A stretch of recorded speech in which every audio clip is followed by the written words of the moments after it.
हाँ जी स्टूडेंट्स, ਅੱਜ ਅਸੀਂ ਆਪਣੀ +2 ਕਲਾਸ ਇੰਗਲਿਸ਼ ਇਲੈਕਟਿਵ ਦੇ 11ਵੇਂ ਚੈਪਟਰ ਦਾ ਟਰੀ ਫੈਲ ਡਾਊਨ ਜੋ ਕਿ ਸਾਡੇ ਸਿਲੇਬਸ ਦੀ 6ਵੀਂ ਪੋਇਮ ਹੈ ਅਤੇ ਇਸ ਨੂੰ ਪੀਵੀ ਧਮੀਜਾ ਨੇ ਲਿਖਿਆ ਹੋਇਆ ਹੈ। ਇਸ ਪੋਇਮ ਦੀ ਅੱਜ ਅਸੀਂ ਕੰਪਰੀਹੈਂਸਿਵ ਪੈਰਾਫਰੇਜ਼ ਅਤੇ ਐਨਾਲਿਸਿਸ ਕਵਰ ਕਰਾਂਗੇ। ਇਹ ਵੀਡੀਓ ਇਸ ਪੋਇਮ ਦੀ ਸੀਰੀਜ਼ ਦਾ ਸਾਡਾ ਪਹਿਲਾ ਵੀਡੀਓ ਹੋਏਗਾ। ਸਟੂਡੈਂਟਸ, ਸਾਡੀ ਬੁੱਕ ਦਾ ਲਿਟਰੇਰੀ ਪੈਟਲਸ ਦਾ 11 ਚੈਪਟਰ ਪੋਇਮ ਹੈ ਦਾ ਟਰੀ ਫੈਲ ਡਾਊਨ ਅਤੇ ਇਹ ਸਾਡੇ ਸਿਲੇਬਸ ਦੀ 6ਵੀਂ ਪੋਇਮ ਹੈ। ਇਸ ਪੋਇਮ ਨੂੰ ਪੀਵੀ ਧਮੀਜਾ ਨੇ ਲਿਖਿਆ ਹੋਇਆ ਹੈ। ਤਾਂ ਸਭ ਤੋਂ ਪਹਿਲਾਂ ਅਸੀਂ ਪੋਇਟ ਬਾਰੇ ਜੋ ਇੰਟਰੋਡਕਟਰੀ ਪੈਰਾਗ੍ਰਾਫ ਹੈ ਉਹ ਪੜ੍ਹ ਲੈਂਦੇ ਹਾਂ ਕਿ doctor PV Dhamija teaches in the department of phonetics and spoken English, central institute of English and foreign languages, Hyderabad. ਤਾਂ doctor PV Dhamija central institute of English ਤੇ ਫੋਰਨ ਲੈਂਗੁਏਜਿਸ ਹੈਦਰਾਬਾਦ ਦੇ ਵਿੱਚ ਸਪੋਕਨ ਇੰਗਲਿਸ਼ ਅਤੇ ਫੋਨੈਟਿਕਸ ਦੇ ਡਿਪਾਰਟਮੈਂਟ ਦੇ ਵਿੱਚ ਪੜ੍ਹਾਉਂਦੇ ਰਹੇ ਨੇ। ਫੋਨੈਟਿਕਸ ਦਾ ਮਤਲਬ ਹੁੰਦਾ ਬੱਚਿਓ ਸਟੱਡੀ ਆਫ ਸਾਊਂਡਸ। ਤਾਂ ਬੱਚਿਓ ਜਦੋਂ ਤੁਸੀਂ ਵੱਡੀਆਂ ਕਲਾਸਿਸ ਦੇ ਵਿੱਚ ਜਾਓਗੇ ਤਾਂ ਤੁਹਾਨੂੰ ਫੋਨੈਟਿਕਸ ਪੜ੍ਹਨ ਨੂੰ ਮਿਲੇਗਾ। ਇਸ ਦੇ ਵਿੱਚ ਅਸੀਂ ਇੰਗਲਿਸ਼ ਦੇ ਵਰਡਸ ਨੂੰ ਕਿਸ ਤਰ੍ਹਾਂ ਪ੍ਰੋਪਰਲੀ ਪ੍ਰੋਨਾਊਂਸ ਕਰ ਸਕਦੇ ਹਾਂ ਜਾਂ ਉਹਨਾਂ ਨੂੰ ਫੋਨੈਟਿਕਸ ਦੇ ਜ਼ਰੀਏ ਕਿਵੇਂ ਲਿਖ ਸਕਦੇ ਹਾਂ ਤਾਂ ਇਹਦੇ ਬਾਰੇ ਜਾਣਕਾਰੀ ਮਿਲਦੀ ਹੈ। He holds doctoral degrees both in English languages and English literature. ਤਾਂ ਇਹਨਾਂ ਨੇ ਇੰਗਲਿਸ਼ ਲੈਂਗੁਏਜ ਅਤੇ ਇੰਗਲਿਸ਼ ਲਿਟਰੇਚਰ ਦੋਹਾਂ ਦੇ ਵਿੱਚ ਡਾਕਟਰਲ ਡਿਗਰੀਜ਼ ਪ੍ਰਾਪਤ ਕੀਤੀ ਹੈ। ਡਾਕਟਰਲ ਡਿਗਰੀਜ਼ ਦਾ ਮਤਲਬ ਬੱਚਿਓ PhD। He is deeply engaged in creative writing in English, Hindi and Urdu. ਇਹ ਇੰਗਲਿਸ਼, ਹਿੰਦੀ ਅਤੇ ਉਰਦੂ ਦੇ ਵਿੱਚ ਜੋ ਕ੍ਰੀਏਟਿਵ ਰਾਈਟਿੰਗਸ ਹੁੰਦੀਆਂ ਨੇ ਉਹਨਾਂ ਦੇ ਵਿੱਚ ਇਹ ਬਹੁਤ ਜ਼ਿਆਦਾ ਇੰਗੇਜ ਨੇ। ਨੋ, ਇੰਗੇਜ ਦਾ ਮਤਲਬ ਹੁੰਦਾ ਬੱਚਿਓ ਬਿਜ਼ੀ ਹੋਣਾ, ਕਿ ਆਪਣੇ ਆਪ ਨੂੰ ਇਹ ਵਿਅਸਤ ਰੱਖਦੇ ਨੇ, ਬਿਜ਼ੀ ਰੱਖਦੇ ਨੇ ਇੰਗਲਿਸ਼, ਹਿੰਦੀ ਅਤੇ ਉਰਦੂ ਰਾਈਟਿੰਗਸ ਨਵੀਆਂ ਲਿਖਣ ਦੇ ਵਿੱਚ। He takes particularly keen interest in poetry and composes poetry in Urdu as well as in English। ਤਾਂ ਇਹ ਬਹੁਤ ਜ਼ਿਆਦਾ ਰੁਚੀ ਰੱਖਦੇ ਨੇ ਜੀ। ਕੀਨ ਇੰਟਰਸਟ ਦਾ ਮਤਲਬ ਬਹੁਤ ਜ਼ਿਆਦਾ ਇੰਟਰਸਟ ਰੱਖਦੇ ਨੇ, ਰੁਚੀ ਰੱਖਦੇ ਨੇ। ਇਹ ਪੋਇਟਰੀ ਦੇ ਵਿੱਚ ਰੱਖਦੇ ਨੇ ਅਤੇ ਪੋਇਟਰੀ ਦੇ ਵਿੱਚ ਇਹ ਉਰਦੂ ਅਤੇ ਇੰਗਲਿਸ਼ ਦੋਨਾਂ ਦੇ ਵਿੱਚ ਇਹਨਾਂ ਨੇ ਪੋਇਮਸ ਕੰਪੋਜ਼ ਕੀਤੀਆਂ ਨੇ। He has published a novel, Love and Lust, a collection of poems, Cracks in the Wall, apart from several professional books and papers। ਤਾਂ ਇਹਨਾਂ ਨੇ ਬਹੁਤ ਸਾਰੀਆਂ ਪ੍ਰੋਫੈਸ਼ਨਲ ਬੁੱਕਸ ਲਿਖੀਆਂ ਨੇ ਜੀ ਅਤੇ ਪੇਪਰਸ ਵੀ ਇਹਨਾਂ ਨੇ ਲਿਖੇ ਨੇ। ਇਹਨਾਂ ਤੋਂ ਇਲਾਵਾ ਅਪਾਰਟ ਫਰੋਮ ਦਾ ਮਤਲਬ ਬੁੱਕਸ ਅਤੇ ਪੇਪਰਸ ਤੋਂ ਇਲਾਵਾ ਇਹਨਾਂ ਨੇ ਇੱਕ ਪੋਇਮਸ ਦੀ ਕਲੈਕਸ਼ਨ, ਪੋਇਮਸ ਦਾ ਇੱਕ ਵੋਲੀਅਮ ਪਬਲਿਸ਼ ਕੀਤਾ ਹੈ ਜੀ ਜਿਸ ਦਾ ਨਾਮ ਹੈ ਕਰੈਕਸ ਇਨ ਦੀ ਵਾਲ। ਤਾਂ ਕਰੈਕਸ ਇਨ ਦਾ ਵਾਲ ਇੱਕ ਵੋਲੀਅਮ ਹੈ ਜਿਸ ਦੇ ਵਿੱਚ ਇਹਨਾਂ ਦੀਆਂ ਬਹੁਤ ਸਾਰੀਆਂ ਪੋਇਮਸ ਨੇ ਅਤੇ ਇਸੇ ਤਰ੍ਹਾਂ ਇਹਨਾਂ ਨੇ ਇੱਕ ਨਾਵਲ ਲਿਖਿਆ ਹੈ ਲਵ ਐਂਡ ਲਸਟ। ਤਾਂ ਇਹ ਕਾਫੀ ਤਰ੍ਹਾਂ ਦੀਆਂ ਰਾਈਟਿੰਗਸ ਲਿਖਦੇ ਨੇ ਜੀ, ਨਾਵਲ ਵੀ ਲਿਖਦੇ ਨੇ, ਪੋਇਮਸ ਵੀ ਲਿਖਦੇ ਨੇ, ਉਰਦੂ ਤੇ ਹਿੰਦੀ ਪੋਇਟਰੀ ਵੀ ਲਿਖਦੇ ਨੇ। ਪੋਇਟ ਬਾਰੇ ਇੰਟਰੋਡਕਟਰੀ ਪੈਰਾਗ੍ਰਾਫ ਪੜ੍ਹਨ ਤੋਂ ਬਾਅਦ ਅਸੀਂ ਬੱਚਿਓ ਪੋਇਮ ਦੀ ਸਟਰਕਚਰ ਵੱਲ ਦੇਖਦੇ ਹਾਂ। ਜਿਵੇਂ ਕਿ ਤੁਹਾਨੂੰ ਬੱਚਿਓ ਪੋਇਮ ਦਿਖ ਰਹੀ ਹੈ, ਇਹ ਪੋਇਮ ਕੋਈ ਬਹੁਤ ਜ਼ਿਆਦਾ ਲੰਬੀ ਪੋਇਮ ਨਹੀਂ ਹੈ, 24-25 ਲਾਈਨਾਂ ਦੀ ਪੋਇਮ ਹੈ ਇਹ। ਅਤੇ ਇਸ ਪੋਇਮ ਦੇ ਵਿੱਚ ਤੁਹਾਨੂੰ ਕਿਤੇ ਰਾਈਮਿੰਗ ਦੇਖਣ ਨੂੰ ਮਿਲਦੀ ਹੈ। ਹਾਲਾਂਕਿ ਰਾਈਮਿੰਗ ਪੂਰੀ ਹਰ ਜਗ੍ਹਾ ਤੁਹਾਨੂੰ ਨਹੀਂ ਦੇਖਣ ਨੂੰ ਮਿਲਦੀ। ਜਿਵੇਂ ਕਿ ਤੁਸੀਂ ਪਹਿਲਾਂ ਜੇ ਸਟੈਂਜ਼ਾ ਦੇਖੋ, ਇਸ ਦੇ ਵਿੱਚ ਰੋਡ ਦੇ ਨਾਲ ਓਲਡ, ਇੱਥੇ ਤੁਹਾਨੂੰ ਰਾਈਮਿੰਗ ਦੇਖਣ ਨੂੰ ਮਿਲਦੀ ਹੈ, ਲੇਕਿਨ ਸੈਕਿੰਡ ਸਟੈਂਜ਼ੇ ਦੇ ਵਿੱਚ ਤੁਹਾਨੂੰ ਕਿਤੇ ਵੀ ਰਾਈਮਿੰਗ ਦੇਖਣ ਨੂੰ ਨਹੀਂ ਮਿਲਦੀ। ਥਰਡ ਸਟੈਂਜ਼ੇ ਦੇ ਵਿੱਚ ਜਾ ਕੇ ਫਿਰ ਤੁਹਾਨੂੰ ਵਾਰਨਿੰਗਸ ਤੇ ਪੋਕਿੰਗਸ ਦੇ ਵਿੱਚ ਰਾਈਮਿੰਗ ਮਹਿਸੂਸ ਹੁੰਦੀ ਹੈ। ਤੇ ਇਸ ਤਰ੍ਹਾਂ ਅਸੀਂ ਕਹਿ ਸਕਦੇ ਹਾਂ ਕਿ ਇਸ ਪੋਇਮ ਦੇ ਵਿੱਚ ਰਾਈਮਿੰਗ ਹੈ, ਲੇਕਿਨ ਰਾਈਮਿੰਗ ਦਾ ਕੋਈ ਪ੍ਰੋਪਰ ਪੈਟਰਨ ਨਹੀਂ ਹੈ। ਸਟੂਡੈਂਟਸ, ਇਹ ਪੋਇਮ ਇੱਕ ਤਰ੍ਹਾਂ ਦਾ ਸੈਟਾਇਰ ਹੈ। ਪਹਿਲਾਂ ਵੀ ਤੁਹਾਡੇ ਸਿਲੇਬਸ ਦੇ ਵਿੱਚ ਇੱਕ ਪੋਇਮ ਆਈ ਹੈ ਜੋ ਸੈਟਾਇਰ ਸੀ, ਦਾ ਫੈਂਸੀ ਡਰੈਸ ਸ਼ੋ, ਜਿਸ ਦੇ ਵਿੱਚ ਵਿਅੰਗ ਕੀਤਾ ਗਿਆ ਸੀ ਅਜੋਕੇ ਇਨਸਾਨ ਦੀ ਹਿਪੋਕ੍ਰੇਸੀ ਤੇ। ਤਾਂ ਬੱਚਿਓ, ਇਹ ਪੋਇਮ ਵੀ ਇੱਕ ਸੈਟਾਇਰ ਹੈ, ਪਰ ਇਹ ਅਲੱਗ ਤਰ੍ਹਾਂ ਦਾ ਸੈਟਾਇਰ ਹੈ। ਸੈਟਾਇਰ ਦਾ ਮਤਲਬ ਮੈਂ ਤੁਹਾਨੂੰ ਪਹਿਲਾਂ ਵੀ ਦੱਸਿਆ ਸੀ ਕਿ ਇਸ ਦਾ ਮਤਲਬ ਹੁੰਦਾ ਹੈ ਵਿਅੰਗ। ਵਿਅੰਗ ਨੂੰ ਤੁਸੀਂ ਹਾਸੇ ਨਾਲ ਜੋੜ ਕੇ ਨਾ ਦੇਖੋ। ਵਿਅੰਗ ਹਾਸੇ ਤੋਂ ਥੋੜਾ ਉੱਚਾ ਹੁੰਦਾ ਹੈ, ਉੱਚੀ ਪਦਵੀ ਰੱਖਦਾ ਹੈ। ਹਾਸਾ ਤਾਂ ਆਪਾਂ ਕਿਸ ਦਾ ਮਖੌਲ ਵੀ ਕਰ ਸਕਦੇ ਹਾਂ, ਪਰ ਵਿਅੰਗ ਦੇ ਵਿੱਚ ਇਹ ਚੀਜ਼ ਹੁੰਦੀ ਹੈ ਬੱਚਿਓ ਕਿ ਆਪਾਂ ਜਿਸ ਚੀਜ਼ ਤੇ ਵਿਅੰਗ ਕਰ ਰਹੇ ਹਾਂ ਤਾਂ ਸਾਡਾ ਮੋਟਿਵ ਇਹ ਹੁੰਦਾ ਹੈ ਕਿ ਉਹ ਚੀਜ਼ ਵਧੀਆ ਹੋ ਜੇ, ਜੋ ਉਸ 'ਚ ਉਨਤਾਈਆਂ ਨੇ, ਬੁਰਾਈਆਂ ਨੇ, ਉਹ ਦੂਰ ਹੋ ਜਾਣ। ਤੇ ਬੱਚਿਓ, ਇਹ ਜਿਹੜੀ ਪੋਇਮ ਸੈਟਾਇਰ ਹੈ, ਇਹ ਸੈਟਾਇਰ ਹੈ ਔਨ ਦਾ ਕਲਚਰ ਆਫ ਪ੍ਰੋਕ੍ਰੈਸਟੀਨੇਸ਼ਨ। ਤਾਂ ਬੱਚਿਓ, ਪਹਿਲਾਂ ਅਸੀਂ ਇਹ ਸਮਝਦੇ ਹਾਂ ਕਿ ਪ੍ਰੋਕ੍ਰੈਸਟੀਨੇਸ਼ਨ ਕੀ ਹੈ। ਕਲਚਰ ਦਾ ਮਤਲਬ ਤਾਂ ਬੱਚਿਓ ਤੁਹਾਨੂੰ ਪਤਾ ਹੈ ਕਿ ਜੋ ਚੀਜ਼ ਚੱਲ ਰਹੀ ਹੁੰਦੀ ਹੈ, ਸੱਭਿਆਚਾਰ ਨੂੰ ਵੈਸੇ ਅਸੀਂ ਕਲਚਰ ਕਹਿੰਦੇ ਹਾਂ, ਲੇਕਿਨ ਇੱਥੇ ਕਲਚਰ ਦਾ ਮਤਲਬ ਹੈ ਕਿ ਜੋ ਚੀਜ਼ ਅੱਜ ਕੱਲ੍ਹ ਚੱਲ ਰਹੀ ਹੈ ਉਹ ਕਿਹੜੀ ਚੀਜ਼ ਚੱਲ ਰਹੀ ਹੈ, ਪ੍ਰੋਕ੍ਰੈਸਟੀਨੇਸ਼ਨ ਦੀ ਚੱਲ ਰਹੀ ਹੈ। ਤਾਂ ਪ੍ਰੋਕ੍ਰੈਸਟੀਨੇਸ਼ਨ ਸ਼ਬਦ ਇਹ ਹੁੰਦਾ ਬੱਚਿਓ ਕਿ ਜਦੋਂ ਕੋਈ ਸਾਡੇ ਅੱਗੇ ਕੋਈ ਪ੍ਰੋਬਲਮ ਆ ਜਾਏ ਲੇਕਿਨ ਅਸੀਂ ਉਸ ਪ੍ਰੋਬਲਮ ਨੂੰ ਸੋਲਵ ਨਾ ਕਰੀਏ, ਸਗੋਂ ਉਸ ਨੂੰ ਅੱਗੇ ਤੋਂ ਅੱਗੇ ਪੋਸਟਪੋਨ ਕਰੀ ਜਾਈਏ। ਅਸੀਂ ਉਸ ਦੇ ਹੱਲ ਵੱਲ ਧਿਆਨ ਨਾ ਦਈਏ, ਸਿਰਫ ਡੰਗ ਟਪਾਉਣ ਦੀ ਗੱਲ ਕਰੀਏ ਕਿ ਚਲੋ ਅੱਜ ਆਪਾਂ ਆਪਣਾ ਇਸ ਪ੍ਰੋਬਲਮ ਤੋਂ ਖਹਿੜਾ ਛਡਾ ਲਈਏ, ਚਲੋ ਅੱਜ ਆਪਾਂ ਆਪਣਾ ਕੰਮ ਸਾਰ ਲਈਏ, ਪ੍ਰੋਬਲਮ ਨੂੰ ਫੇਰ ਕਦੇ ਦੇਖਾਂਗੇ। ਤਾਂ ਜਦੋਂ ਅਸੀਂ ਇਸ ਤਰ੍ਹਾਂ ਦਾ ਐਟੀਟਿਊਡ ਰੱਖਦੇ ਹਾਂ ਕਿ ਅਸੀਂ ਪ੍ਰੋਬਲਮ ਨੂੰ ਸੋਲਵ ਕਰਨ ਦੀ ਕੋਸ਼ਿਸ਼ ਨਹੀਂ ਕਰਦੇ, ਉਸ ਨੂੰ ਅੱਗੇ ਤੋਂ ਅੱਗੇ, ਕੱਲ ਪਰਸੋਂ ਚੌਥੇ, ਇਸ ਤਰ੍ਹਾਂ ਅਸੀਂ ਉਸ ਨੂੰ ਅੱਗੇ ਤੋਂ ਅੱਗੇ ਪੋਸਟਪੋਨ ਕਰੀ ਜਾਂਦੇ ਹਾਂ, ਤਾਂ ਅਸੀਂ ਉਸ ਨੂੰ ਕਹਿੰਦੇ ਹਾਂ ਬੱਚਿਓ ਪ੍ਰੋਕ੍ਰੈਸਟੀਨੇਸ਼ਨ। ਇਸ ਪੋਇਮ ਦੇ ਵਿੱਚ ਜਿਹੜਾ ਟਰੀ ਹੈ, ਦਾ ਟਰੀ ਫੈਲ ਡਾਊਨ, ਜਿਵੇਂ ਕਿ ਸਾਡੇ ਪੋਇਮ ਦੀ ਨੇਮ ਦੇ ਵਿੱਚ ਹੈ, ਇਸ ਪੋਇਮ ਦੇ ਵਿੱਚ ਜਿਹੜਾ ਟਰੀ ਹੈ ਇਹ ਇੱਕ ਤਰ੍ਹਾਂ ਦਾ ਸਿੰਬਲ ਹੈ। ਇਹ ਕਾਹਦਾ ਸਿੰਬਲ ਹੈ ਬੱਚਿਓ? ਇਹ ਸਿੰਬਲ ਹੈ ਸਾਡੇ ਭਾਰਤ 'ਚ ਬਹੁਤ ਤਰ੍ਹਾਂ ਦੀਆਂ ਪ੍ਰੋਬਲਮਸ ਨੇ। ਅਨਇੰਪਲੋਇਮੈਂਟ ਵੱਧ ਰਹੀ ਹੈ, ਪਾਵਰਟੀ ਵੱਧ ਰਹੀ ਹੈ, ਬੇਰੁਜ਼ਗਾਰੀ ਵੱਧ ਰਹੀ ਹੈ, ਪਾਪੂਲੇਸ਼ਨ ਦੀ ਪ੍ਰੋਬਲਮ ਵੀ ਸਾਨੂੰ ਦਿਖਦੀ ਹੈ। ਤਾਂ ਬੱਚਿਓ ਇਹ ਸਾਰੀਆਂ ਪ੍ਰੋਬਲਮ ਸਾਨੂੰ ਦਿਨ ਬ ਦਿਨ ਸਾਨੂੰ ਰੋਜ਼-ਰੋਜ਼ ਦੇਖਣ ਨੂੰ ਮਿਲਦੀਆਂ ਨੇ। ਤਾਂ ਇਹ ਸਾਰੀਆਂ ਪ੍ਰੋਬਲਮਸ ਦਾ ਜਿਹੜਾ ਸਿੰਬਲ ਹੈ ਉਹ ਇਸ ਪੋਇਮ ਦੇ ਵਿੱਚ ਦਿਖਾਇਆ ਗਿਆ ਇੱਕ ਟਰੀ ਹੈ। ਤਾਂ ਟਰੀ ਇਹਨਾਂ ਸਾਰੀਆਂ ਪ੍ਰੋਬਲਮਸ ਨੂੰ ਬੱਚਿਓ ਰਿਪਰੈਜ਼ੈਂਟ ਕਰਦਾ ਹੈ। ਤਾਂ ਟਰੀ ਨੂੰ ਤੁਸੀਂ ਇੱਕ ਐਕਸਟੈਂਡਡ ਮੈਟਾਫੋਰ ਵੀ ਕਹਿ ਸਕਦੇ ਹੋ। ਤਾਂ ਟਰੀ ਇੱਕ ਤਰ੍ਹਾਂ ਦਾ ਮੈਟਾਫੋਰ ਦਾ ਕੰਮ ਵੀ ਕਰਦਾ ਹੈ, ਬਿਕੋਜ਼ ਸਾਡੀਆਂ ਸਾਰੀਆਂ ਪ੍ਰੋਬਲਮਸ ਦੇ ਲਈ ਟਰੀ ਯੂਜ਼ ਕੀਤਾ ਗਿਆ ਹੈ। ਹੁਣ ਇਹ ਟਰੀ ਨੂੰ ਇਹਨਾਂ ਪ੍ਰੋਬਲਮਸ ਦੇ ਸਿੰਬਲ ਲਈ ਕਿਸ ਤਰ੍ਹਾਂ ਯੂਜ਼ ਕੀਤਾ ਗਿਆ ਤਾਂ ਇਹ ਸਾਨੂੰ ਪੋਇਮ ਪੜ੍ਹ ਕੇ ਪਤਾ ਚੱਲੇਗਾ। ਸਟੂਡੈਂਟਸ, ਅਸੀਂ +2 ਕਲਾਸ ਇੰਗਲਿਸ਼ ਇਲੈਕਟਿਵ ਦੇ ਟਰਮ 1 ਦਾ ਸਾਰਾ ਸਿਲੇਬਸ ਕੰਪਲੀਟ ਕਰ ਚੁੱਕੇ ਹਾਂ। ਸਾਡੀ ਪਹਿਲੀ book dear to all the music ਦੇ ਸਾਰੇ ਚੈਪਟਰ, ਜਿਨ੍ਹਾਂ ਵਿੱਚ ਪਹਿਲਾ chapter warrior against weeds, second chapter a most forgiving ape, third chapter a young Turkish catastrophe, fourth a tiny sanctuary, fifth Mano Majra, sixth chapter a Jamaican fragment, seventh chapter the heritage of India ਅਤੇ 8th chapter gold ਇਨ ਦਾ north. ਇਹ ਸਾਰੇ chapters ਅਸੀਂ cover ਕਰ ਲਏ ਨੇ। ਇਸੇ ਤਰ੍ਹਾਂ ਬੱਚਿਓ ਸਾਡੀ ਸੈਕਿੰਡ ਬੁੱਕ ਦ ਲਿਟਰੇਰੀ ਪੈਟਲਸ ਦੇ ਸਾਰੇ ਚੈਪਟਰ, ਜਿਵੇਂ ਕਿ ਪਹਿਲਾ ਚੈਪਟਰ ਹਿੰਦ ਕੀ ਚਾਦਰ ਸ਼੍ਰੀ ਗੁਰੂ ਤੇਗ ਬਹਾਦਰ ਜੀ, 4th ਚੈਪਟਰ ਦ ਗੈਂਬਲਿੰਗ ਮੈਚ, 7th ਚੈਪਟਰ ਦ ਇਟਰਨਲ ਵਾਈ ਅਤੇ 9th chapter after 20 years cover ਕਰ ਲਏ ਨੇ। ਇਸ ਬੁੱਕ ਦੇ ਵਿੱਚ ਕਾਫੀ ਸਾਰੀਆਂ ਪੋਇਮਸ ਵੀ ਨੇ, ਜਿਵੇਂ ਕਿ ਪਹਿਲੀ ਪੋਇਮ ਬਾਰਡਰ ਗਾਰਡਸ, ਦੂਸਰੀ poem my heart leaps when I behold, ਤੀਸਰੀ poem the quality of mercy, ਚੌਥੀ poem the fancy dress show, fifth poem the song of India. ਇਹ ਸਾਰੀਆਂ ਪੋਇਮਸ ਅਸੀਂ ਕਵਰ ਕਰ ਲਈਆਂ ਨੇ। ਤਾਂ ਬੱਚਿਓ ਇਹ ਸਾਰੇ ਚੈਪਟਰਸ ਦੇ ਮੈਂ ਕੰਪਰੀਹੈਂਸਿਵ ਐਕਸਪਲੇਨੇਸ਼ਨ ਦੇ ਅਤੇ ਇਹਨਾਂ ਦੇ ਕੁਐਸਚਨ ਆਨਸਰਸ ਦੇ ਵੀਡੀਓ ਆਲਰੇਡੀ ਤੁਹਾਡੇ ਨਾਲ ਸ਼ੇਅਰ ਕਰ ਚੁੱਕਿਆ ਹਾਂ। ਉਮੀਦ ਹੈ ਕਿ ਤੁਸੀਂ ਇਹ ਸਾਰੇ ਵੀਡੀਓਜ਼ ਦੇਖੇ ਹੋਣਗੇ। ਜੇਕਰ ਤੁਹਾਡਾ ਕੋਈ ਵੀ ਵੀਡੀਓ ਮਿਸ ਹੋਇਆ ਹੈ ਤਾਂ ਮੈਂ ਤੁਹਾਨੂੰ ਸਕਰੀਨ ਦੇ ਟੌਪ ਰਾਈਟ ਕਾਰਨਰ ਦੇ ਉੱਪਰ +2 ਕਲਾਸ ਇੰਗਲਿਸ਼ ਇਲੈਕਟਿਵ ਦਾ ਲਿੰਕ ਪ੍ਰੋਵਾਈਡ ਕਰ ਰਿਹਾ ਹਾਂ, ਜਿਸ ਤੇ ਜਾ ਕੇ ਤੁਸੀਂ ਇਹ ਸਾਰੇ ਵੀਡੀਓਜ਼ ਦੇਖ ਸਕਦੇ ਹੋ। ਤਾਂ ਸਟੂਡੈਂਟਸ, ਪੋਇਮ ਦੀ ਸਟਰਕਚਰ ਦੇਖਣ ਤੋਂ ਬਾਅਦ ਅਸੀਂ ਪੋਇਮ ਦੀ ਐਕਸਪਲੇਨੇਸ਼ਨ ਵੱਲ ਆਉਂਦੇ ਹਾਂ। ਤਾਂ ਸਾਡਾ ਫਸਟ ਸਟੈਂਜ਼ਾ ਹੈ ਜੀ, The tree fell down across the busy road and blocked the traffic in a big way. It was so tall and old.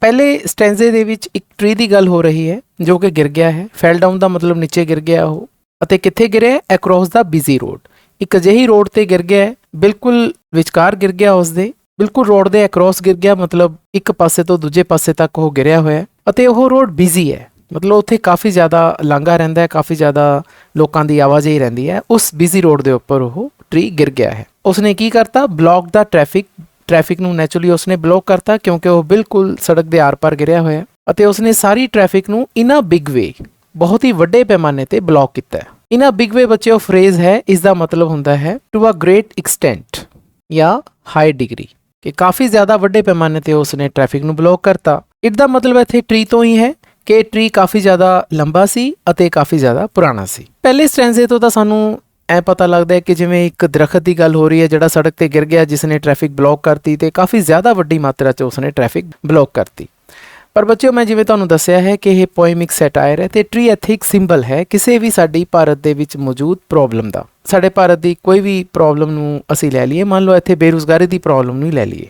ਬੇਰੁਜ਼ਗਾਰੀ ਦੀ ਪ੍ਰੋਬਲਮ ਨੂੰ ਟਰੀ ਦੇ ਨਾਲ ਅਸੀਂ ਸਿੰਬੋਲਾਈਜ਼ ਕਰਕੇ ਦੇਖੀਏ ਤਾਂ ਬੇਰੁਜ਼ਗਾਰੀ ਦੀ ਪ੍ਰੋਬਲਮ ਕਾਫੀ ਪੁਰਾਣੀ ਹੈ, ਓਲਡ ਹੈ ਅਤੇ ਬਹੁਤ ਜ਼ਿਆਦਾ ਵੱਡੀ ਹੋ ਚੁੱਕੀ, ਟਾਲ, ਬਹੁਤ ਜ਼ਿਆਦਾ ਵੱਡੀ ਹੋ ਚੁੱਕੀ ਹੈ। ਇੱਥੇ ਟਰੀ ਲਈ ਤਾਂ ਟਾਲ ਵਰਤਾਂਗੇ, ਲੇਕਿਨ ਬੇਰੁਜ਼ਗਾਰੀ ਦੀ ਪ੍ਰੋਬਲਮ ਲਈ ਅਸੀਂ ਮੰਨਾਂਗੇ ਕਿ ਬਹੁਤ ਵੱਡੀ ਹਿਊਜ ਪ੍ਰੋਬਲਮ ਬਣ ਚੁੱਕੀ ਹੈ ਸਾਡੇ ਲਈ, ਅਤੇ ਇੰਨੀ ਜ਼ਿਆਦਾ ਵੱਡੀ ਬਣ ਚੁੱਕੀ ਕਿ ਇਸਨੇ ਟ੍ਰੈਫਿਕ, ਇੱਥੇ ਕਹਿ ਸਕਦੇ ਹਾਂ ਕਿ ਸਾਡੇ ਲੋਕ ਜੋ ਇਸ ਦਾ ਸ਼ਿਕਾਰ ਬਣਦੇ ਨੇ, ਜਿਨ੍ਹਾਂ ਨੂੰ ਰੁਜ਼ਗਾਰ ਨਹੀਂ ਮਿਲਦਾ, ਉਹਨਾਂ ਬੇਰੁਜ਼ਗਾਰ ਲੋਕਾਂ ਦੇ ਲਈ ਬਹੁਤ ਵੱਡੀ ਪ੍ਰੋਬਲਮ ਹੈ, ਅਤੇ ਇਸਨੇ ਸਾਡੇ ਭਾਰਤ ਦੇ ਉਹਨਾਂ ਬੇਰੁਜ਼ਗਾਰ ਲੋਕਾਂ ਨੂੰ ਇਨਾਂ ਬਿਗ ਵੇ ਬਹੁਤ ਹੀ ਵੱਡੇ ਪੱਧਰ ਤੇ ਅਸਰ ਪਾਇਆ।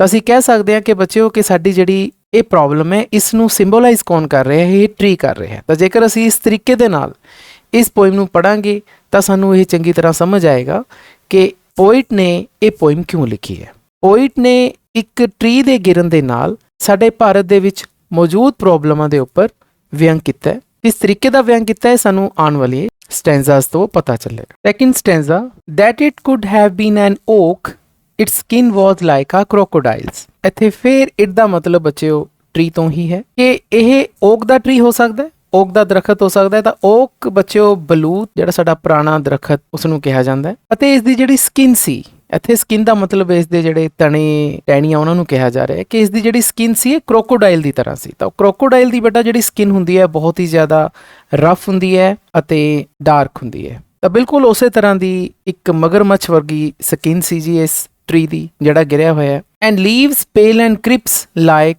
ਵੇਫਰਸ।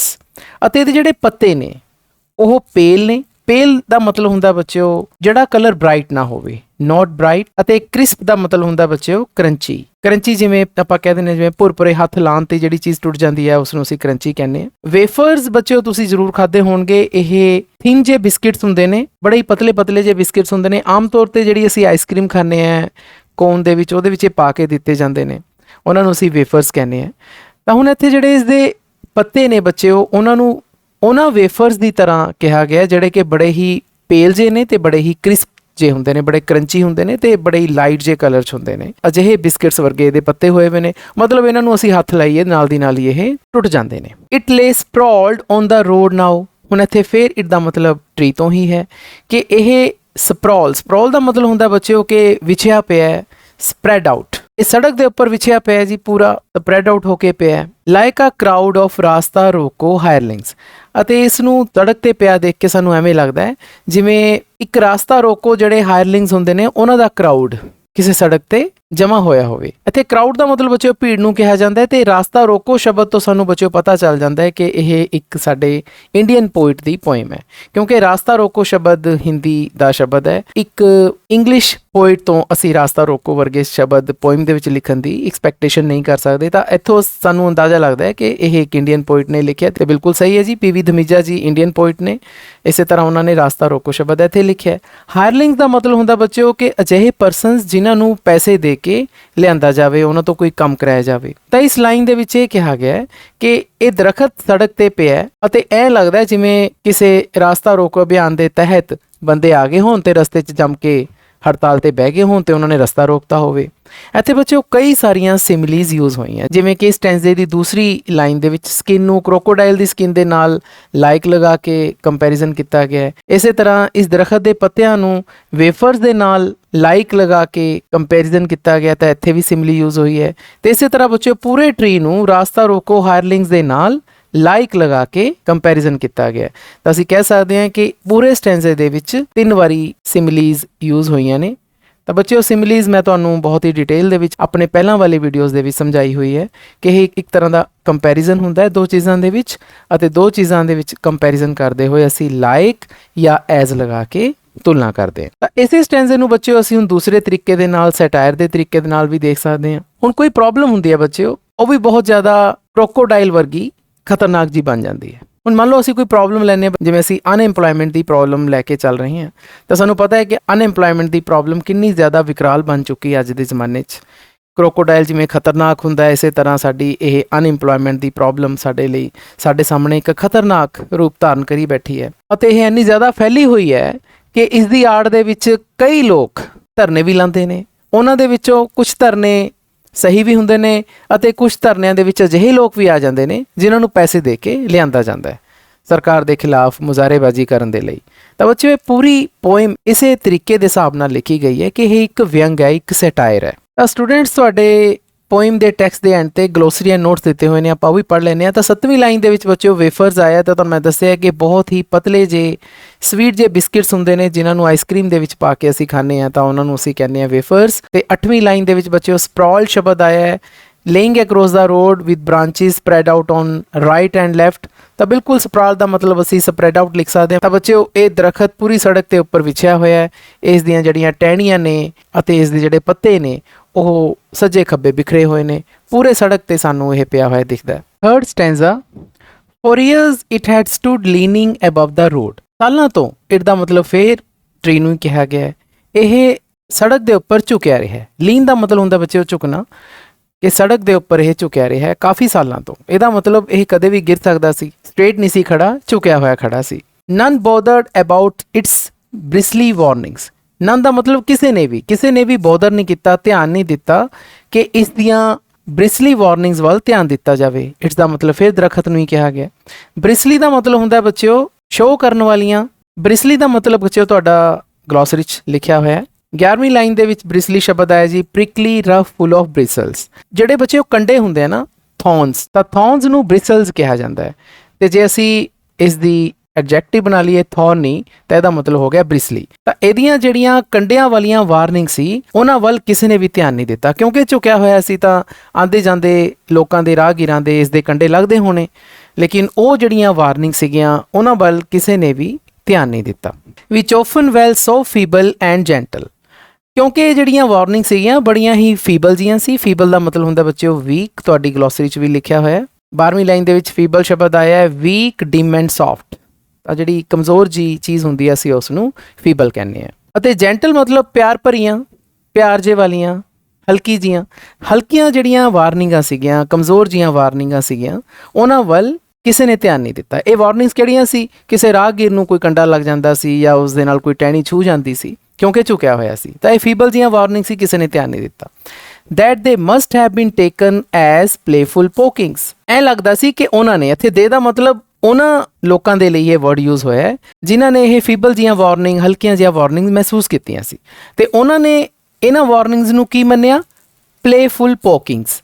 ਤਾਂ ਪੋਕਿੰਗ ਸ਼ਬਦ ਤੁਹਾਡੀ ਗਲੋਸਰੀ 'ਚ ਹੈ ਬੱਚਿਓ। 13ਵੀਂ ਲਾਈਨ ਦੇ ਵਿੱਚ ਪੋਕਿੰਗ ਸ਼ਬਦ ਆਇਆ, ਅ ਪੁਸ਼ ਵਿਦ ਅ ਸਟਿਕ ਔਰ ਅ ਫਿੰਗਰ ਅ ਨਜ।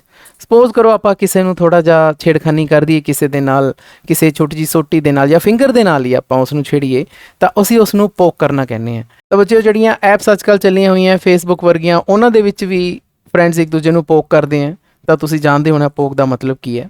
ਤਾਂ ਉਹਨਾਂ ਲੋਕਾਂ ਨੇ ਇਹ ਜਿਹੜੀਆਂ ਜੈਂਟਲ ਅਤੇ ਫੀਬਲ ਵਾਰਨਿੰਗ ਸੀਗੀਆਂ ਉਹਨਾਂ ਨੂੰ ਉਹਨਾਂ ਨੇ ਪਲੇਫੁਲ ਪੋਕਿੰਗਸ ਮੰਨਿਆ। ਇੱਥੇ ਪੋਕਿੰਗ ਦਾ ਮਤਲਬ ਬੱਚਿਓ ਤੁਸੀਂ ਪੁਸ਼ਿੰਗਸ ਵੀ ਕਹਿ ਸਕਦੇ ਹੋ, ਕਿ ਉਹਨਾਂ ਨੇ ਇਸ ਨੂੰ ਇੱਕ ਮਜ਼ਾਕ ਦੇ ਤੌਰ 'ਤੇ ਲਿਆ ਕਿ ਚਲੋ ਠੀਕ ਹੈ, ਟਹਿਣੀ ਮੇਰੇ ਨਾਲ ਖਹਿ ਗਈ ਜਾਂ ਮੈਨੂੰ ਮਾੜਾ ਮੋਟਾ ਕੰਡਾ ਲੱਗ ਗਿਆ, ਕੋਈ ਗੱਲ ਨਹੀਂ, ਮਜ਼ਾਕ ਦੇ ਤੌਰ 'ਤੇ ਮੰਨ ਕੇ ਉਹ ਚੱਲਦੇ ਰਹੇ, ਕਿਸੇ ਨੇ ਸੀਰੀਅਸਲੀ ਨਹੀਂ ਲਿਆ। ਤਾਂ ਬੱਚਿਓ ਜਿਵੇਂ ਕਿ ਅਸੀਂ ਕਿਹਾ ਕਿ ਇੱਕ ਸੈਟਾਇਰ ਹੈ, ਤਾਂ ਇੱਥੇ ਕਵੀ ਇਹ ਦੱਸਣ ਦੀ ਕੋਸ਼ਿਸ਼ ਕਰਦਾ ਹੈ ਕਿ ਜਦੋਂ ਇੱਕ ਪ੍ਰੋਬਲਮ ਵਿਕਰਾਲ ਰੂਪ ਧਾਰਨ ਕਰ ਰਹੀ ਹੁੰਦੀ ਹੈ ਤਾਂ ਉਦੋਂ ਉਹ ਵਾਰਨਿੰਗ ਜ਼ਰੂਰ ਦਿੰਦੀ ਹੈ। ਹਾਲਾਂਕਿ ਉਸ ਸਮੇਂ ਉਹ ਵਾਰਨਿੰਗ ਸਾਨੂੰ ਹਲਕੀਆਂ ਲੱਗਦੀਆਂ ਨੇ, ਉਹ ਵਾਰਨਿੰਗ ਸਾਨੂੰ, ਅਸੀਂ ਉਹਨਾਂ ਵੱਲ ਧਿਆਨ ਨਹੀਂ ਦਿੰਦੇ, ਅਸੀਂ ਉਹਨਾਂ ਨੂੰ ਮਜ਼ਾਕ ਸਮਝਦੇ ਹਾਂ ਕਿ ਚਲੋ ਇਹਦਾ ਹੋ ਜਾਏਗੀ ਠੀਕ, ਕੋਈ ਗੱਲ ਨਹੀਂ, ਆਪਾਂ ਨੂੰ ਬਹੁਤਾ ਇਹਨਾਂ 'ਤੇ ਦਿਮਾਗ ਮਾਰਨ ਦੀ ਲੋੜ ਨਹੀਂ ਹੈ। ਜਿਵੇਂ ਕਿ ਅਸੀਂ ਆਪਣੀ ਐਗਜ਼ਾਮਪਲ ਅਨਇੰਪਲੋਇਮੈਂਟ ਦੀ ਲਈ ਹੋਈ ਹੈ, ਤਾਂ ਜੇਕਰ ਸਾਡੇ ਭਾਰਤ ਦੇ ਵਿੱਚ ਅਨਇੰਪਲੋਇਮੈਂਟ ਇਸੇ ਤਰ੍ਹਾਂ ਚੱਲਦੀ ਜਾਏਗੀ ਬੱਚਿਓ, ਤਾਂ ਜੇਕਰ ਅਸੀਂ ਇਸ ਦੀਆਂ ਵਾਰਨਿੰਗਸ ਨੂੰ ਕਮਜ਼ੋਰ ਜਿਹੀਆਂ ਮੰਨੀ ਜਾਵਾਂਗੇ, ਅਸੀਂ ਇਹਨਾਂ ਨਾਲ ਖੇਡਾਂ ਕਰੀ ਜਾਵਾਂਗੇ, ਅਸੀਂ ਇਹਨਾਂ ਨੂੰ ਸੀਰੀਅਸਲੀ ਨਹੀਂ ਲਵਾਂਗੇ, ਤਾਂ ਫਿਰ ਆਉਣ ਵਾਲੇ ਟਾਈਮ ਦੇ ਵਿੱਚ ਇਹ ਸਾਨੂੰ ਸੋਲਵ ਕਰਨੀਆਂ ਬਹੁਤ ਹੀ ਮੁਸ਼ਕਿਲ ਹੋ ਜਾਣਗੀਆਂ। Fourth stanza, it loses its natural poise. Poise ਤੁਹਾਡੀ ਬੱਚਿਓ ਗਲੋਸਰੀ ਦੇ ਵਿੱਚ ਲਿਖਿਆ ਹੋਇਆ ਹੈ। 14th ਲਾਈਨ ਦੇ ਵਿੱਚ ਪੋਇਜ਼ ਸ਼ਬਦ ਆਉਂਦਾ, ਇਹਦਾ ਮਤਲਬ ਹੁੰਦਾ ਬੈਲੈਂਸ, ਗ੍ਰੇਸਫੁਲ ਪੋਜੀਸ਼ਨ। ਬੈਲੈਂਸ ਦਾ ਮਤਲਬ ਜਦੋਂ ਸੰਤੁਲਨ ਹੋਵੇ ਸਾਨੂੰ, ਅਸੀਂ ਉਸ ਨੂੰ ਪੋਇਜ਼ ਕਹਿੰਦੇ ਹਾਂ। ਤਾਂ ਇਟ ਮਤਲਬ ਦਰਖਤ ਨੇ ਆਪਣਾ ਜਿਹੜਾ ਨੈਚੁਰਲ ਬੈਲੈਂਸ ਹੈ ਉਹ ਗਵਾਤਾ, ਕਿਉਂਕਿ ਹੁਣ ਉਹ ਝੁਕਦਾ ਜਾ ਰਿਹਾ ਹੈ, ਤਾਂ ਉਹਦਾ ਬੈਲੈਂਸ ਨਹੀਂ ਰਿਹਾ, ਉਹ ਸਿੱਧਾ ਨਹੀਂ ਖੜਾ ਹੈ, ਉਹ ਆਪਣਾ ਬੈਲੈਂਸ ਲੂਜ਼ ਕਰਦਾ ਜਾ ਰਿਹਾ ਹੈ, ਕਦੇ ਵੀ ਗਿਰ ਸਕਦਾ ਹੈ, ਤਾਂ ਉਹ ਆਪਣਾ ਨੈਚੁਰਲ ਬੈਲੈਂਸ ਗਵਾ ਚੁੱਕਿਆ। ਪ੍ਰੀਕੇਰੀਅਸਲੀ ਬੈਲੈਂਸ ਨਾਓ, ਹੁਣ ਉਹ ਬੈਲੈਂਸ ਨਹੀਂ ਹੈ, ਪ੍ਰੀਕੇਰੀਅਸਲੀ ਬੈਲੈਂਸਡ ਹੈ। ਪ੍ਰੀਕੇਰੀਅਸ ਸ਼ਬਦ ਵੀ ਤੁਹਾਡੀ ਗਲੋਸਰੀ 'ਚ ਹੈ। 15ਵੀਂ ਲਾਈਨ ਦੇ ਵਿੱਚ ਪ੍ਰੀਕੇਰੀਅਸਲੀ ਸ਼ਬਦ ਆਇਆ, ਦਾ ਮਤਲਬ ਹੈ ਜੀ ਅਨਸਟੈਡੀਲੀ, ਅਨਸੇਫਲੀ, ਜਿਹਨੂੰ ਅਸੀਂ ਡੇਂਜਰਸਲੀ ਵੀ ਕਹਿ ਸਕਦੇ ਹਾਂ। ਬਹੁਤ ਹੀ ਖਤਰਨਾਕ ਤਰੀਕੇ ਨੂੰ ਅਸੀਂ ਪ੍ਰੀਕੇਰੀਅਸਲੀ ਕਹਿੰਦੇ ਹਾਂ। ਹੁਣ ਇਸ ਦਰਖਤ ਦਾ ਜਿਹੜਾ ਬੈਲੈਂਸ ਹੈ ਬਹੁਤ ਹੀ ਜ਼ਿਆਦਾ ਖਤਰਨਾਕ ਬਣ ਚੁੱਕਿਆ, ਕਦੇ ਵੀ ਗਿਰ ਸਕਦਾ ਹੈ ਇਹ। It brushed against and bruised numerous vehicles running past it. It ਦਾ ਮਤਲਬ ਫਿਰ ਦਰਖਤ ਤੋਂ ਹੀ ਹੈ ਜੀ, ਕਿ ਦਰਖਤ ਨੇ ਕਈ ਸਾਰੇ, ਨਿਊਮਰਸ ਦਾ ਮਤਲਬ ਹੁੰਦਾ ਬੱਚਿਓ ਮੈਨੀ, ਵਹੀਕਲਸ ਦਾ ਮਤਲਬ ਵਾਹਨ, ਸਕੂਟਰ, ਕਾਰਾਂ, ਮੋਟਰਸਾਈਕਲ ਜੋ ਜਾਂਦੇ ਹੈ ਸੜਕ ਤੋਂ, ਉਹਨਾਂ ਨੂੰ ਕਿਹਾ ਗਿਆ ਜੀ। ਤਾਂ ਇਸ ਦਰਖਤ ਨੇ ਬਹੁਤ ਸਾਰੇ ਵਹੀਕਲਸ ਨੂੰ ਬ੍ਰਸ਼ ਅਗੇਂਸਟ ਕਰਿਆ। ਬ੍ਰਸ਼ ਅਗੇਂਸਟ ਦਾ ਮਤਲਬ ਹੁੰਦਾ ਬੇਟਾ ਖਹਿਣਾ, ਕਿਸੇ ਦੇ ਨਾਲ ਜਦੋਂ ਕੋਈ ਚੀਜ਼ ਖਹਿ ਕੇ ਚੱਲਦੀ ਹੈ ਤਾਂ ਅਸੀਂ ਉਸ ਨੂੰ ਬ੍ਰਸ਼ ਅਗੇਂਸਟ ਕਹਿੰਦੇ ਹਾਂ। ਕਿਉਂਕਿ ਦਰਖਤ ਹੁਣ ਟੇਢਾ ਹੁੰਦਾ ਜਾ ਰਿਹਾ ਸੀ, ਸੜਕ ਦੇ ਉੱਪਰ ਪੂਰੀ ਤਰ੍ਹਾਂ ਝੁਕਿਆ ਹੋਇਆ ਸੀ, ਹਾਲਾਂਕਿ ਉਸ ਸਮੇਂ ਗਿਰਿਆ ਨਹੀਂ ਸੀ, ਤਾਂ ਬਹੁਤ ਸਾਰੇ ਵਹੀਕਲ ਦੇ ਨਾਲ ਇਹ ਖਹਿੰਦਾ ਸੀ ਜੋ ਇਸ ਦੇ ਕੋਲੋਂ ਦੀ ਲੰਘਦੇ ਸੀ, ਰਨਿੰਗ ਪਾਸਟ ਇਟ ਐਂਡ ਬਰੂਜ਼ਡ, ਅਤੇ ਇਸ ਨੇ ਉਹਨਾਂ ਨੂੰ ਨੁਕਸਾਨ ਵੀ ਪਹੁੰਚਾਇਆ ਸੀ। ਬਰੂਜ਼ ਦਾ ਮਤਲਬ ਹੁੰਦਾ ਬੱਚਿਓ ਨੁਕਸਾਨ ਪਹੁੰਚਾਉਣਾ, ਚੋਟ ਪਹੁੰਚਾਉਣਾ। ਚੋਟ ਕਿਵੇਂ ਪਹੁੰਚਾਈ ਜੀ? ਕਿ ਕਿਸੇ ਕਾਰ 'ਚ ਲੱਗ ਗਿਆ ਜੀ, ਤਾਂ ਨੈਚੁਰਲੀ ਕਾਰ 'ਚ ਹੋ ਸਕਦਾ ਮਾੜਾ ਮੋਟਾ ਚਿੱਬ ਪੈ ਗਿਆ ਹੋਵੇ, ਕਿਉਂਕਿ ਕਾਫੀ ਜ਼ਿਆਦਾ ਝੁਕਿਆ ਹੋਇਆ ਸੀ, ਤਾਂ ਨੁਕਸਾਨ ਤਾਂ ਹੋਇਆ ਵਹੀਕਲਸ ਦਾ। ਜਦੋਂ ਦਰਖਤ ਝੁਕਦਾ ਜਾ ਰਿਹਾ ਸੀ, ਕਾਫੀ ਜ਼ਿਆਦਾ ਝੁਕ ਗਿਆ ਸੀ, ਲੇਕਿਨ ਫਿਰ ਵੀ ਕਿਸੇ ਨੇ ਧਿਆਨ ਨਹੀਂ ਦਿੱਤਾ। ਇੱਥੇ ਉਹੀ ਗੱਲ ਹੈ। ਤਾਂ ਬੱਚਿਓ ਅਸੀਂ ਅਨਐਮਪਲੋਇਮੈਂਟ ਵਾਲੀ ਪ੍ਰੋਬਲਮ ਲੈ ਕੇ ਚੱਲ ਰਹੇ ਹਾਂ, ਤਾਂ ਅਨਐਮਪਲੋਇਮੈਂਟ ਦੀ ਪ੍ਰੋਬਲਮ ਵੀ ਦੇਖੋ ਕਿੰਨੀ ਜ਼ਿਆਦਾ ਇੰਬੈਲੈਂਸਡ ਹੋ ਗਈ, ਉਹ ਹੁਣ ਖਤਰਨਾਕ ਰੂਪ ਧਾਰਨ ਕਰਦੀ ਜਾ ਰਹੀ ਹੈ ਤੇ ਉਸਨੇ ਸੱਟ ਪਹੁੰਚਾਈ ਹੈ ਅਨਇੰਪਲੋਇਮੈਂਟ ਨੇ। ਠੀਕ ਹੈ, ਸਾਰਿਆਂ ਨੂੰ ਸੱਟ ਨਾ ਪਹੁੰਚਾਈ ਹੋਵੇ, ਲੇਕਿਨ ਬਹੁਤ ਸਾਰੇ ਲੋਕਾਂ ਨੂੰ ਸੱਟ ਪਹੁੰਚਾਈ ਹੈ ਅਨਇੰਪਲੋਇਮੈਂਟ ਦੀ ਪ੍ਰੋਬਲਮ ਨੇ। ਇੱਥੇ ਟਰੀ ਇੱਕ ਅਨਇੰਪਲੋਇਮੈਂਟ ਵਾਲੀ ਪ੍ਰੋਬਲਮ ਦਾ ਸਿੰਬਲ ਹੈ ਕਿ ਸਾਨੂੰ ਇਹ ਪ੍ਰੋਬਲਮ ਸਾਡੇ ਸਮਾਜ 'ਚ ਦਿਖਦੀ ਹੈ, ਕਈ ਲੋਕਾਂ ਤੇ ਉਸ ਪ੍ਰੋਬਲਮ ਦਾ ਇਫੈਕਟ ਹੁੰਦਾ ਹੈ, ਉਹਨਾਂ ਨੂੰ ਨੁਕਸਾਨ ਪਹੁੰਚਦਾ ਹੈ, ਲੇਕਿਨ ਫਿਰ ਵੀ ਅਸੀਂ ਨੁਕਸਾਨ ਉਠਾ ਲੈਂਦੇ ਹਾਂ ਅਤੇ ਅੱਗੇ ਤੁਰ ਪੈਂਦੇ ਹਾਂ, ਮਤਲਬ ਉਸ ਪ੍ਰੋਬਲਮ ਨੂੰ ਸੋਲਵ ਕਰਨ ਦੀ ਕੋਸ਼ਿਸ਼ ਨਹੀਂ ਕਰਦੇ। 5th ਪੈਰਾਗ੍ਰਾਫ ਹੈ ਜੀ, time passed month after month, it could no longer support itself. ਕਹਿੰਦੇ ਸਮਾਂ ਬੀਤਦਾ ਗਿਆ, ਹੁਣ ਉਹ ਦੇਖੋ ਦਰਖਤ ਝੁਕਦਾ ਜਾ ਰਿਹਾ ਹੈ, ਦਿਨ ਬ ਦਿਨ ਹੋਰ ਝੁਕਦਾ ਜਾ ਰਿਹਾ ਹੈ, ਤਾਂ ਸਮਾਂ ਬੀਤਦਾ ਗਿਆ, ਮੰਥ ਆਫਟਰ ਮੰਥ, ਮਹੀਨੇ ਬੀਤ ਗਏ। It could no longer support itself, ਤਾਂ ਇਹ ਹੁਣ ਖੜਾ ਨਹੀਂ ਸੀ ਰਹਿ ਸਕਦਾ, ਆਪਣੇ ਆਪ ਦੇ ਵਿੱਚ ਇਹ ਸਪੋਰਟ 'ਚ ਖੜਾ ਨਹੀਂ ਸੀ ਰਹਿ ਸਕਦਾ। ਇਹਦਾ ਮਤਲਬ ਦਰਖਤ ਹੈ, ਅਤੇ ਉਹ ਸਪੋਰਟ ਕਾਹਦੀ ਸੀ ਉਸ ਨੂੰ? ਔਨ ਇਟਸ ਸ਼ੇਕਿੰਗ ਟਿਊਬਰਕਿਊਲਰ ਸਟੈਮ, ਕਿਉਂਕਿ ਉਸ ਦਾ ਜਿਹੜਾ ਤਣਾ ਸੀ, ਸਟੈਮ ਦਾ ਮਤਲਬ ਬੱਚਿਓ ਤਣੇ ਤੋਂ ਹੁੰਦਾ ਹੈ, ਸ਼ੇਕਿੰਗ ਉਹ ਹਿਲਦਾ ਜਾ ਰਿਹਾ ਸੀ, ਹਿਲ ਰਿਹਾ ਸੀ, ਅਤੇ ਉਹ ਟਿਊਬਰਕਿਊਲਰ ਦਾ ਮਤਲਬ ਹੁੰਦਾ ਬੱਚਿਓ ਡਿਸੀਜ਼ਡ। ਜਿਸ ਸਟੈਮ ਨੂੰ, ਜਿਸ ਤਣੇ ਨੂੰ ਬਿਮਾਰੀ ਲੱਗ ਜਾਵੇ, ਅਸੀਂ ਉਸ ਸਟੈਮ ਨੂੰ ਟਿਊਬਰਕੂਲਰ ਸਟੈਮ ਕਹਿੰਦੇ ਹਾਂ।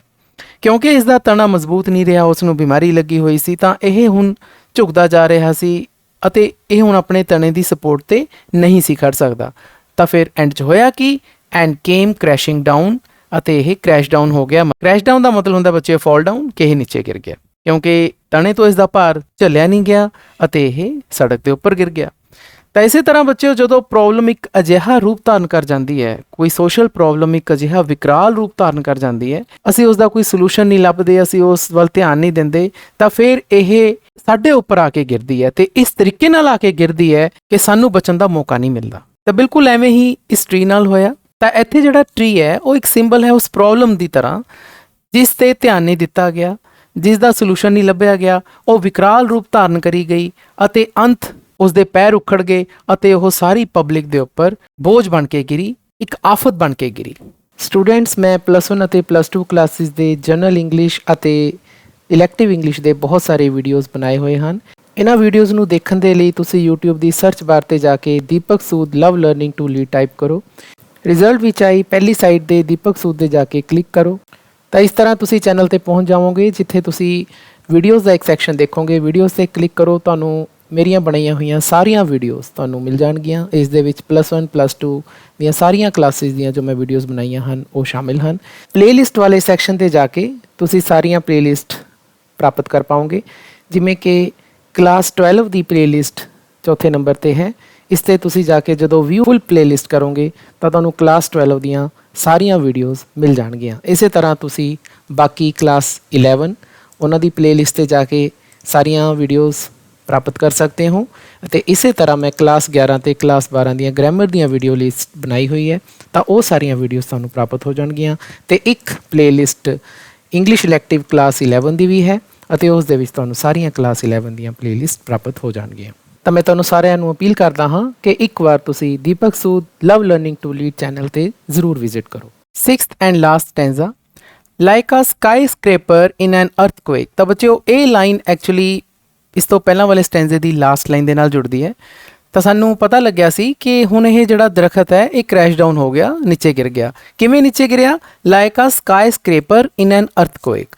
ਅਰਥਕੁਏਕ ਬੱਚਿਓ ਭੂਚਾਲ ਨੂੰ ਕਿਹਾ ਜਾਂਦਾ ਹੈ, ਤੇ ਸਕਾਈ ਸਕ੍ਰੇਪਰ ਦਾ ਮਤਲਬ ਹੁੰਦਾ ਹੈ ਬੱਚਿਓ ਮਲਟੀ ਸਟੋਰੀ ਬਿਲਡਿੰਗ। ਤਾਂ ਮਲਟੀ ਸਟੋਰੀ ਬਿਲਡਿੰਗ ਦਾ ਮਤਲਬ ਹੁੰਦਾ ਬੱਚਿਓ ਇੱਕ ਅਜਿਹੀ ਬਿਲਡਿੰਗ ਜਿਹਦੀਆਂ ਬਹੁਤ ਸਾਰੇ ਮੰਜ਼ਿਲਾਂ ਹੋਣ। ਤੁਹਾਨੂੰ ਪਤਾ ਹੈ ਦਿੱਲੀ ਵਰਗੇ ਸ਼ਹਿਰਾਂ ਦੇ ਵਿੱਚ ਬਹੁਤ ਵੱਡੀਆਂ ਵੱਡੀਆਂ ਇਮਾਰਤਾਂ ਨੇ, ਉਹਨਾਂ ਨੂੰ ਅਸੀਂ ਸਕਾਈ ਸਕ੍ਰੇਪਰ ਕਹਿੰਦੇ ਹਾਂ।